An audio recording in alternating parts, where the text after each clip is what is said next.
오늘 아침 묵상 말씀은 시편 36편 1절에서 12절까지의 말씀입니다.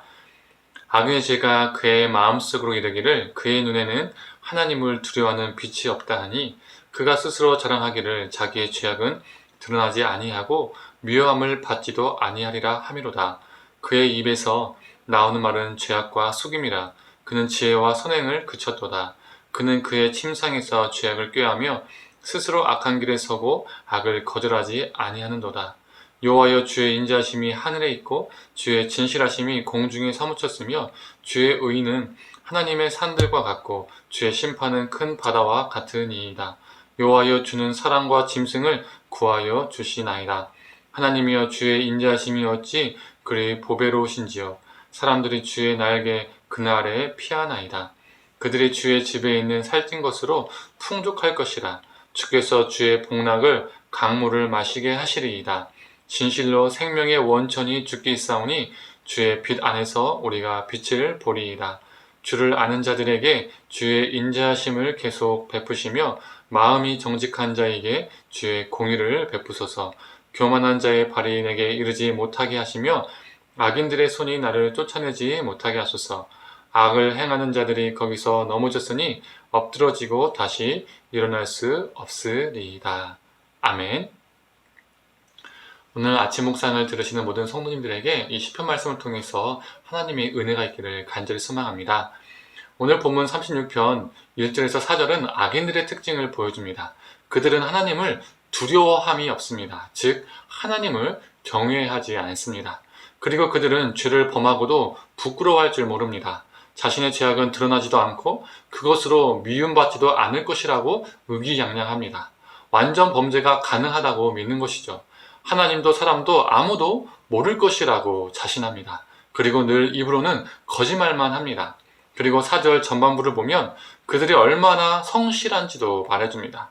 침상에서 죄악을 꾀한다는 겁니다. 잠자리에 들어서 그 잠자리에 들기까지도, 아니 잠을 안 자면서까지도 그 침상에서 악한 궁리를, 악한 짓을 어떻게 할 것인지 계획한다는 것이죠. 그 악의 성실함을 보여주고 있습니다. 또한 악을 거절하지 않습니다. 표준세 번역은 이렇게 말하고 있습니다. 한사코 악을 버리려 하지 않습니다. 악한 일을 해서 죄책감을 느끼는 단계는 이미 지나간 겁니다. 악을 행해도 더 이상 아무런 느낌이 없는 것이죠. 둔감해진 데다가 이제 의지적으로 악을 버리려 하지 않는 것입니다. 오히려 악을 더 사모하는 것이죠. 이렇게 시인은 1절부터 4절까지 악인들의 특징을 말하다가 5절부터 갑자기 하나님의 속성을, 하나님의 성품을 이야기합니다. 즉 악인의 특징과 하나님의 속성을 비교, 대조하고 있는 것입니다. 하나님은 인자하심과 진실함이 크시고 하나님의 의는 산들과 같으며 하나님께서는 사람과 짐승을 구하여 주시고 하나님의 인자하심이 너무 보배로워서 사람들이 그분의 날개 밑으로 피한다고 찬양합니다.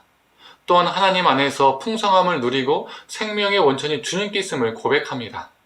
주를 알아보는 자들에게는 인자하심을 하나님께서 계속 베푸시고 정직한 자에게 공의를 베푸시는 분임을 고백하고 있습니다. 시편의 이 시인은 악인들은 하나님을 경외하지 않아서 악한 지혜를 짜내는데 성실하다고 고발하지만 반면 우리 하나님은 진실하시고 인자하시고 정직하시고 공의를 베푸시고 생명을 베푸시고 그 백성들의 풍성함을 누리게 하시는 데에 정말로 성실하신 분임을 고백하고 있습니다. 이 두 가지 성실함인데 그 질이, 그 결이 다른 것이죠. 그래서 이 찬양을 통해서 우리가 무엇을 선택해야 하는지 시인은 말하고 있는 것입니다. 악인의 성실함이냐, 우리 주님의 성실함이냐, 우리가 무엇을 붙들고 붙잡고 살아야 되겠느냐라고 이 찬양을 통해서 질문하고 있습니다. 이 두 성실함이 부딪혔을 때 어떤 성실함이 승리할까요? 어떤 성실함이 소멸하게 될까요? 12절이 말해주고 있습니다. 제가 읽도록 하겠습니다. 악을 행하는 자들이 거기서 넘어졌으니 엎드러지고 다시 일어날 수 없으리이다. 앞에서 말한 것처럼 악인들은 하나님을 두려워하지 않아서 악한 지혜를 짜내는데 정말 성실하다고 언급했었죠. 그러나 다만 9장 10절은 지혜의 근본은 하나님을 경외하는 것이라고 말하고 있습니다.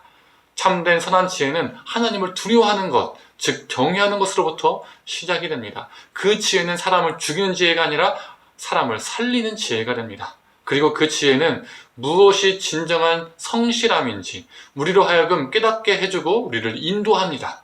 우리 주님을 닮도록 하는 것이죠. 주님의 인자하심, 주님의 신실하심, 주님의 진실하심, 주님의 공의로우심, 주님의 생명을 베푸심, 이 주님의 성품을 닮아가도록, 또 우리가 그렇게 살도록, 우리가 그렇게 주님을 닮아서 성실하게 살도록 우리를 만들어갑니다. 우리 하나님은 우리가 자신을 닮아서 우리도 진실한데, 공의로운데, 자비로운데, 생명을 베푸는 데에 성실하기를 원하십니다. 우리 하나님을 경외하고 우리 하나님의 신실함을 선택하는 자의 삶 속에서는 전국에는 악이 엎드러지게 됩니다. 사랑하는 성도님들, 오늘 본문은 악인의 속성과 우리 하나님의 속성을 보여줍니다. 우리가 악인의 성실함이 아니라 우리 하나님의 선한 성실함을 본받기를 원합니다.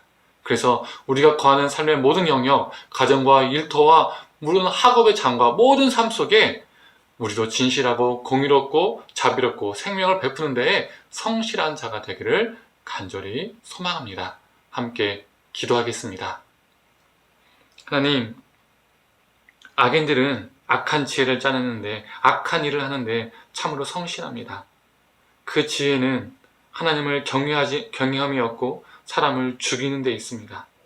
하지만 하나님, 우리가 하나님을 경외함으로 선한 지혜를, 하나님이 주신 지혜를, 사람을 살리는 지혜를 얻게 하여 주시옵소서.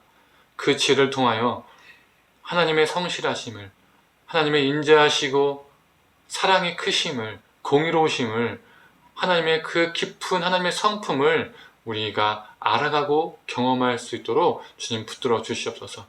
주님께서 공의로우시고 신실하시고 진실하시고 사랑을 베푸심에 성실하신 것처럼 하나님, 우리도 주님을 닮아서 그렇게 성실하게 살게 하여 주시옵소서. 사랑하고 공의를 베풀고 하나님의 말씀대로 살아가려는 그 성실함을 우리에게 허락하여 주시옵소서.